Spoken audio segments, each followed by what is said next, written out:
Next DOP Seshu గారు మాట్లాడవలసిందిగా కోరుకుంటున్నాను. పెద్దలందరికీ నమస్కారం. మాది భీమవరం పాలకొల్లికి మధ్యలో వీరవాసరం అని ఒక ఊరండి. మేము చిరంజీవి సినిమా ఫస్ట్ మేము చూసింది చంకలో ఒక సంచి పెట్టుకుని ఖైదీ సినిమా, వీధి సినిమాలు తెరేసి వేస్తూ ఉంటారు. అలాగ వెళ్ళి అక్కడ ఆ సినిమాలు చూస్తూ చూస్తూ తర్వాత నేను ఇండస్ట్రీకి వచ్చిన తర్వాత నేను కెమెరామ్యాన్ అప్రెంటిస్ చేయడానికి ఫస్ట్ సినిమా అది జానీ, దాని తర్వాత ఠాగూర్.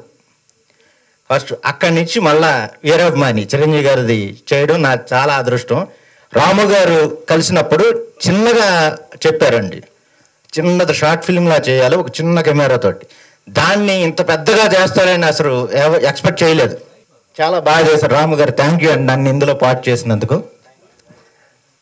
ఇంకా చిరంజీవి గారు అంటే ఇంకా అందరికీ అభిమానమే, అందులో ఇంకా లేదు. ఇంకా అభిమానులు ఎలాగా రిసీవ్ చేసుకుంటారనేది ఇంకా వెయిట్ చూడాలి. Thank you.